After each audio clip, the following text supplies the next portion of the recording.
Democracy লাইফৰ জৰিয়তে আমি অম্বুবাচী মেলাৰ সেই পৰিৱেশ দেখুৱাই আছোঁ আৰু অম্বুবাচী মেলা বুলি ক'লেই এটা সাধু সন্তৰ বিশেষ পয়োভৰ দেখা যায় আৰু এই পয়োভৰে তেওঁলোকৰ উপস্থিতিয়ে বিশেষ পৰিৱেশ সৃষ্টি কৰে, দৰ্শনাৰ্থীৰ উপস্থিতি বিশেষ পৰিৱেশ সৃষ্টি কৰে আৰু এই মুহূৰ্তত এগৰাকী বিশেষ আমাক মাতাজী বুলি ক'বলৈ ৰুদ্ৰাণী তেওঁ পশ্চিমবংগৰ পৰা আহিছে আৰু আমি তেওঁৰ লগত কিছু কথা পাতিবলৈ চেষ্টা কৰিম। পেহলে आपको माँ कामाख्या की धरती पर बहुत बहुत स्वागत है। सृष्टिनां महातज्जनां शिष्टिनां विभूषितात् शिष्टिनां महाकुर्वनां महाजोगनां अश्मनां महाभागनां दुर्गानां करित्राणां महाजोगनां अम्बवचीं महाकालिनां धत्तिनां समर्पणं शंभनां महाजोगनां महाकालिकां दुर्गानां नमस्तुते। देखिए, सृष्टि की सबसे बड़ा रहस्य इसमें ही है, क्योंकि ये जो नीलाचल पर्वत है ये कालिका पुराण में बोला है जो सृष्टि इधर से ही हुआ है और सृष्टि जब लय होगा इधर से ही होगा, क्योंकि 10 महाविद्या का जो प्रकट हुआ है वो नीलाचल पर्वत में है। क्योंकि देखिए, इधर 10 महाविद्या सब प्रकट है, लेकिन माँ कामाख्या की इधर त्रिपुरा सुंदरी नहीं है, जो राजराजेश्वरी त्रिपुरा सुंदरी माँ कामाख्या के विराजित है। और कालिका पुराण में यही लिखा है, जो भी एक बार ये अमावस्या यात्रा में माँ का एक बार परिक्रमा करे उसका मानव जन्म कभी नहीं होता। जितना भी दुख कष्ट जितने भी उसका कष्ट है सब माँ की श्री चरण में चल जाते हैं। और आप भी जानते हैं, कोई नारी जब रजशाला होता है उसके बाद उसके भीतर जन्म की मतलब नया जन्म उत्पन्न होते हैं। ठीक आज मेरे माँ धरती की रजशाला हुआ, इसके बाद नया जन्म होगा, नई सुप्त होगा, नया जिंदगी होगा। इसीलिए आप सभी माँ के दरबार पे आइए और सच्चे मन से माँ के इधर एक बार परिक्रमा करके माँ की इधर प्रार्थना कीजिए और मन की जितना मुराद है बोल दीजिए। देखिए, आपका सारी मुराद पूर्ण हो जाएगा। बोलिए साचे दरबार की जय। और एक सवाल है, आप बुरा ना मानिएगा, मेरा ये जर्नलिस्टिक व्यू से एक क्वेश्चन है। ये भी एक महिला है, आप भी महिला है, आपका जो प्रेजेंटेशन लुक्स जो आपने बनाया है ये बहुत कुछ अलग है, तो जो आपका ये लुक्स ने हमारे और इस आदमी इस महिला से आपको अलग किया है, तो इसका कारण क्या है? देखिए, हम लोग हैं किन्नर, ठीक है, साक्षात शिव और शिवानी के अवतार है, रुद्र भवानी के अवतार है। क्योंकि हम लोग के भीतर ही एक तरफ शिव भी है, एक तरफ भवानी भी है, मतलब एक नर और नारी की शक्ति हम लोग के भीतर है। और हम लोग सृष्टि में पहले जन्म हुआ था, क्योंकि भागवत में एक ही शब्द था क्लिंग, और उससे ही सृष्टि की जन्म हुआ है, ठीक है। और आप भी जानते हैं, जो देवी शक्ति के पास सिर्फ हम लोग ही जाते हैं, हम लोग ही की पहला चुंगड़ी माँ के ऊपर चढ़ता है और किसी के नहीं। क्योंकि एक किन्नर के भीतर कोई काम शक्ति नहीं होता, एक किन्नर के भीतर कोई चाहत नहीं होता, इसीलिए एक नारी के पास भी वो जा सकता है, एक पुरुष के पास भी जा सकता है। इसलिए देवी माँ के पास हम लोग ही पहले पूजा चढ़ाते हैं। कितना साल हुआ यहाँ पे? मुझे पूरा 22 साल हो गए कम्प्लीटली। जो पहली बार आया था, जो मकसद लेके यहाँ पे आया था, शायद उसको कोई पूर्ण हुआ, इसलिए आपका लगातार 22 साल यहाँ पे आ रहा है। ज़रूर। एक दिन मेरे पास कुछ नहीं था, आज माँ ने बहुत कुछ दिया है। एक दिन खाने के मेरे रोटी नहीं था, आज इतना है, मेरे आश्रम है, मेरे सब जगह में मैं भंडारा कर रही हूँ, ये कर रही हूँ, सब कुछ कर रही हूँ। मेरे बहुत कुछ दिया है, माँ ने 2 हाथ भर के मुझे दिया है। आज मैं थक गई लेते लेते, लेकिन मेरे माँ ने देते देते थके नहीं है। सचमुच मेरे माँ ने बहुत दिया है, बहुत दिया है। और मुझे देखिए, मैंने क्या बोला, एक दिन खाने के मेरे रोटी नहीं था, आज इतना दिया, मैं थक गई हूँ माँ, मैं बोल रही हूँ माँ मुझे और मत दो, लेकिन माँ देते ही रहे। आप भी बोलिए माँ के पास, देखिए ऐसे भी आएगा आपके पास भी, माँ देते देते थकेगा नहीं, लेकिन आप लेते लेते थक जाएंगे। इंटरव्यू के बीच आपका नाम और कहाँ पे आपका आश्रम है, जो ये जो 22 साल से पहले जो आप ये जो कर रहा है, अभी जो साधना कर रहा है, इससे पहले आपका नॉर्मल लाइफ कैसा था, क्या था? देखिए, हम तो पहले से किन्नर थे, लेकिन बहुत कष्ट से जी रहे थे। फिर बाद में जब इधर आए, मेरी ज़िंदगी में परिवर्तन आए, मैं इधर से तंत्र शिक्षा लिए, मेरे हाँ as a I am astrologer, हाँ मैं शिक्षा लिया है। फिर मेरे खुद का आश्रम बने, अभी वही आश्रम के सिलसिले में मैं चल रही हूँ, एस्ट्रोलॉजी कर रही हूँ। और कहाँ पे है आश्रम? मेरे गया पे है, हाँ गया जी पे है, मेरे प्रयागराज पे है। हाँ, शुभ नाम क्या लिखते हैं? मेरे नाम है रुद्रानी माँ। इस आश्रम के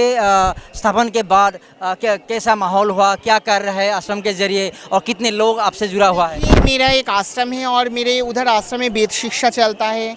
जो अनाथ बच्चा है उन लोगों का पालन पोषण चल रहा है, वृद्ध जो बूढ़ी माँ है, बूढ़े बाप है, उनको देखभाल चल रहा है, ठीक है, यही सब चल रहा है। और मेरा एक गौशाला है, मैं एक गौशाला चलाती हूँ। जाते आखिर में आसाम के बारे में आपका ख्याल कैसा रहता है? जब हम गया में रहते हैं, जब दुनिया भर घूमते रहते हैं आप, तो आसाम के बारे में, माँ कामाख्या के बारे में बहुत बोल दिया, तो यहाँ के लोग, यहाँ की आसाम की जो एटमॉस्फेयर, क्या ख्याल है? बहुत सुंदर बहुत सुंदर बहुत हाँ आसाम तो इतना सुंदर है क्योंकि माँ की दरबार है इधर हाँ इधर जो भी सच्चे इधर जो भी आते हैं बहुत सुंदर आते हैं लोगों की दुनिया के लोगों के लिए कोई शांति वार्ता आप कुछ देंगे? बोले साचे दरबार की जय सबको अच्छा हो सबको मंगल हो মা কামাখ্যাৰ ধামৰ এই অম্বুবাচী মেলাৰ সন্ধিয়া আমি কেইগৰাকীমান আমাৰ সমাজত বিশেষভাৱে বিশেষ মহিলা আচলতে তেওঁলোক আমি কিন্নৰ হিচাপে চিনাকি কৰি দিম না আপোনালোকক নিশ্চয় আপোনাৰ নামটো জানিম আৰু মা কামাখ্যা ধামৰ এই পবিত্ৰ ধলি ধামৰ সৈতে জড়িত হৈ কি অনুভৱ হৈছে আপোনাৰ? বহুত ভাল লাগিছে প্ৰথমত অসমবাসীহঁতক নমস্কাৰ জনাইছোঁ বহুত ভাল লাগিছে মা কামাখ্যা দৰ্শন কৰিব আহিলোঁ আৰু আমি কৰি আছোঁ বৰ্তমান এতিয়ালৈকে বহুত ভালেই লাগিছে ন আৰু কিনো ক'ম ঘৰ আপোনাৰ? আনন্দ মোৰ লখিমপুৰ ঘৰ লখিমপুৰ লখিমপুৰৰ পৰা ইয়ালৈ আহিছোঁ মা দৰ্শন কৰিবৰ কাৰণে আপোনাৰ প্ৰথম নামটো জানিব হয় মই নিতুমণি মোৰ ঘৰ নলবাৰী মই প্ৰতি বছৰে যেতিয়াৰ পৰা আমাৰ কিনাৰ আখাৰা ইয়াতে কৰা গৈছে মই তেতিয়াৰ পৰা এই কিনাৰ আখাৰাত আহি আছোঁ আমাৰ যিটো সম্প্ৰদায় আমাৰ কিনাৰ সম্প্ৰদায়ৰ লগত আমাৰ কিনাৰ আখাৰাৰ যিটো ওতঃপ্ৰোতভাৱে জড়িত সেই হিচাপে আমি কিনাৰ আখাৰাত আহি আছোঁ মা দৰবাৰত আহি আছোঁ ভক্তসকল আহি আছে আমি নীলাচল পাহাৰত এই যি কামাখ্যা মাৰ আবিৰ্ভাৱ আমি মাক লৈ মা শব্দটো বহুত ডাঙৰ শব্দ সেয়ে আমি মাক যিখিনি পাৰোঁ সেইখিনি অন্তৰৰ পৰা স্তুতি কৰিছোঁ অসম ৰাইজৰ খুব মংগল কামনাৰ কাৰণে গতিকে আমি আশাৰা পাতিছোঁ সুন্দৰ হওক অসম ৰাইজৰ সুমংগলৰ কাৰণে সকলোৱে সুৰক্ষিত হৈ থাকক মাতাৰাণী মা কামাখ্যাৰ আশীৰ্বাদ কৰক আৰু ইয়াৰ লগতে মই এটা আপোনালোকক মোৰ ফালৰ পৰা কথা ক'ব বিচাৰিছোঁ যে মাৰ যিটো আমাৰ কামাখ্যা নীলাচল পাহাৰৰ যিটো মা মাতাৰাণী মা কামাখ্যা দেৱীৰ দৰবাৰ মাতাৰাণী মন্দিৰ তাত আমি যিটো আখৰা পাতিছোঁ আমাৰ কিন্নাৰ সম্প্ৰদায়ৰ আখৰা তাতে আমাৰ যিখিনি বাহিৰৰ হওক বা আমাৰ যিখিনি থলুৱা কিন্নাৰ হওক যিখিনি কিন্নাৰ আমি আহিছোঁ একগোট হৈছোঁ ওতঃপ্ৰোতভাৱে জড়িত হৈ আছোঁ আখৰাত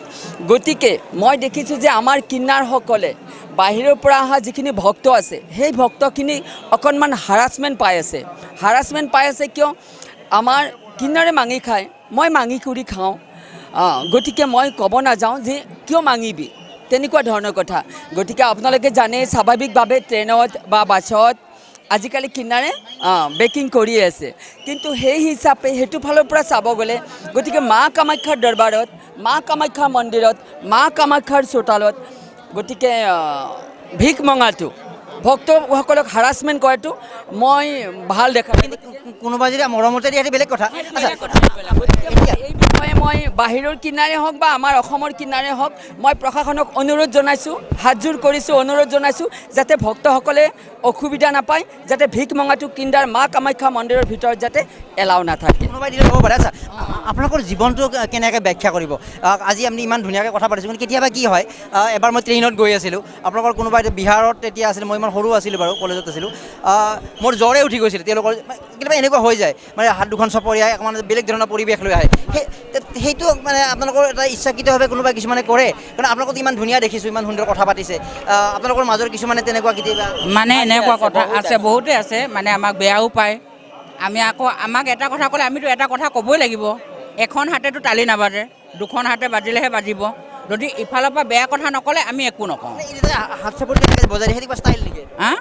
হাত চাপৰি বজাই নহয় এইটো আমাৰ পুৰুষৰ পৰা আমাৰ এইবিলাক দেৱী দেৱতাৰ পৰাই চলি কোনো নিগেটিভ কথা নহয় না কোনো নিগেটিভ কথা নহয় চাপৰিটো হৈছে এটা শুভ সংকেত এই জীৱনটোৰ জৰিয়তে আপুনি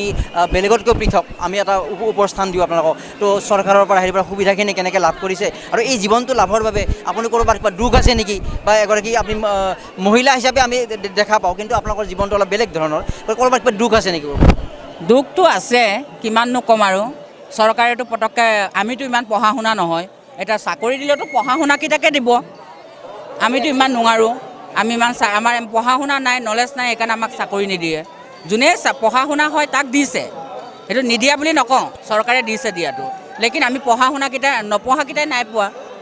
এতিয়া আমি স্কুলত গ'লে বাৰু ভাল লাগিব নেকি আপোনালোকে কওকচোন বাৰু ভাল নালাগে নহয় এইটো বয়সত এতিয়া স্কুলত ক'ত যাব কি শিক্ষা কৰিম বাইদেউ আপোনাৰ নামটো জানি লওঁ আৰু এষাৰ মা কামাখ্যাৰ এই ভূমিৰ পৰা কিবা এটা আশীৰ্বাদ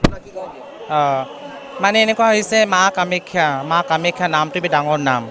আৰু আমাৰ অসমত যিমান আমাৰ হিজৰাকেইটা আছে ইমান কিনাৰবিলাক আছে মা কামাখ্যা গোটেই মানে অসমৰ হিজৰা গোটেই অসমৰ মানুহ গোটেই মানে মা কামাখ্যা মানে আজি যে মা কামাখ্যা দৰ্জাখন কালি বন্ধ হৈ গৈছে আমিও কামাখ্যা যে যোৱা নাই আমি ইয়াতে বহি আছোঁ আমাৰ আখাৰা আছে ওপৰত গোটেইবিলাক আখাৰাত আমি পূজা পাঠ কৰি আছোঁ আৰু আশীৰ্বাদ কৰি আছোঁ